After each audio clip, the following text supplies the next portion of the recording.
खुलुमबाय बड'लेण्ड रादाब नायगिरिफोरनिसिमबो फुंबिलिनि गोजोन हामलायथि बावहरबाय। दिनै 25 फेब्रुआरि 2025 इं मायथाइनि सानसेनि फानजामुथियाव थानाय राशिफोरखौ फरायथिनो लाबाय। मेष राशि गोसोखौ उरां फारां मोनगोन। गोजान लामा दावबायनायनिफ्राय गोजानाव थानाया गाहाम। साना ओरैनो बारलांगोन। वृष राशि सिखिरि सुबुंफोरजों सोंखारिजानो हागौ। गावनि लोगोफोरजों गोजानाव थानांगोन। नंथारै बाथ्रा बांसावजानो हागौ। मिथुन राशि देहाखौ मेंनाय मोनगोन। खामानि मावनो हायै जागोन। जानाय लोंनायाव सांग्रां थानांगोन। कर्कट राशि गोसो थोलायग्राफोरनि थाखाय गाहाम सान। नखराव रंजाखांनायनि सम फैगोन। मोजां सम बारहोनो हागोन। सिंह राशि समाजाव मोजां खामानि मावनो हागोन। नखरनि मान सन्मानखौ बांहोगोन। बयजोंबो अनजागोन। कन्या राशि देहा सावस्रिया हरखाबै गाज्रि जानो हागौ। उदैनि जेंना नुजाथिगोन। गोबां जेंनाजों भुगिनांगोन। तुला राशि नखराव दुखु जारला नुजाथिगोन। बिमा बिफानि साननायखौ जाफुंहोनो हानाय नङा। बिदा फंबायनि गेजेराव गोरोबलायै जागोन। वृश्चिक राशि गिदिर खामानि मावनो गोहो बोलो मोनगोन। साननाय लुबैनाया जाफुंगोन। थांखि फारसे दावगालांनो हागोन। धनु राशि गोसोनि खोथाखौ बुंनानै लानो हानाय नङा।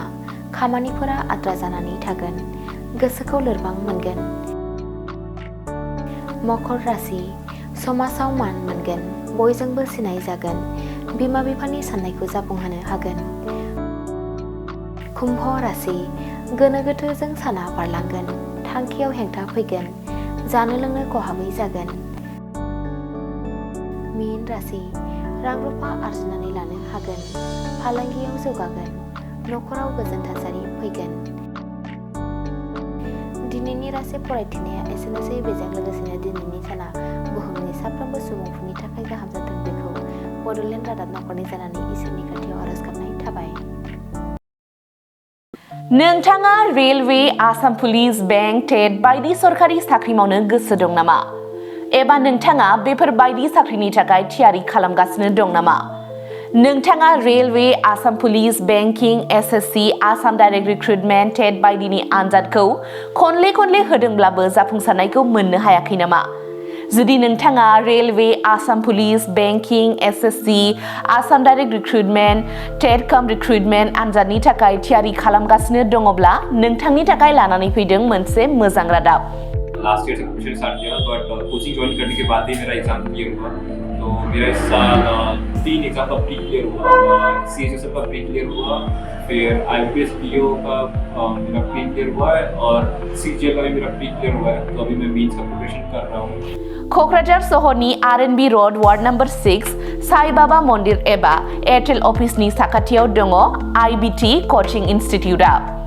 IBT कचिं इनस्टिट्यूटआव banking, SSC, railways, defence, TET आरो गुबुन सरकारि साख्रिफोरनि आनजादनि कचिं होनाय जायो आरो बेनि मुं थिसननाया दासान्दि सोलिगासिनो दङ। आं नाजानाय मेथ्सफोराव उइकफोरमोन ओमफ्राय दा बाहायनाया एसे थाबसिन जाबाय आरो बाहाय CA क्लासबो जायो माने सामफ्राम कारेन्ट एफेयारफोर जानाय वार्डआव मा जानाय जिउ मा जानाय बेखौ मोनगोन ओमफ्राय रिजनिंफोर इंग्लिश क्लास जाजोबो गासैबो।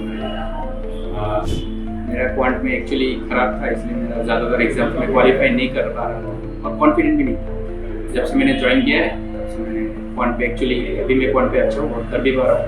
तो अभी कॉन्फिडेंट भी हूँ और फैकल्टीज भी बहुत अच्छे हेल्प करते हैं बहुत। IBT कचिं इनस्टिट्यूटआव मुं थिसननायनि गोबां मुलाम्फाफोरखौ नोंथाङा मोननो हागोन जेरै ल' course fees, specially daily current affairs classes, lifetime membership card, weekly 5 to 6 days classes, comprehensive study materials, regular online and offline mock test, Make My Exam app, flexible class timings, doubt clearing session। बेफोर गासै सुबिदाफोरखौ नोंथाङा IBT coaching इनस्टिट्यूटआव मोननो हागोन। अब्ला थाबैनो मुं थिसनदो। आबुङै मिथिनो थाखाय 9387277188 एबा 9101325849 आव सोलाद लानो हागोन।